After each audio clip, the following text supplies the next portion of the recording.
Oh, parang gigutom na ginantanan. So, Gutom na gyud. pero sakto gito na unahon ginato to espirituhan no na ato ang pagkakaunon nagkaroon ato physical. Kasi gigutom ingon og ako. Ako'y madungog sa taong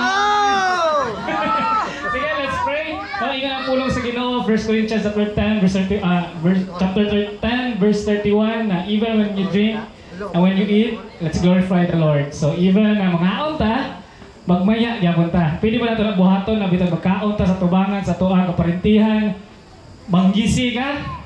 Pwede ba nato gamiton? Ay, buhaton ka ron? No, pagtulon, magngisi ta, no? Muna ang panahon nga magmaya ta, kauban na itong mga relatives. Okay, so let's pray. Let's bow down our heads and let's pray.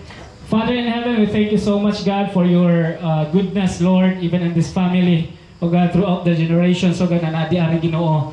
Salamat sa imong pagkamaayo, Ginoo. Dalaygon ka, O Dios. And even, Lord, as we continue our gathering, Lord, reunion, bless our food, O God. Salamat sa mga kamot, Ginoo, nga imong gamit, Ginoo, nga nag-provide ani mga pagkauna, O Dios, Lord. Salamat po sa tanang mga kamot nga nadiri, Ginoo, na pag-ambit, Ginoo. Lord, we will eat this food, sanctify this food, O God.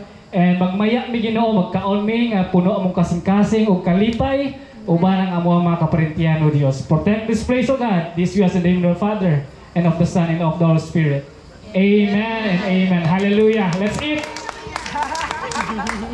Okay. Okay. My table?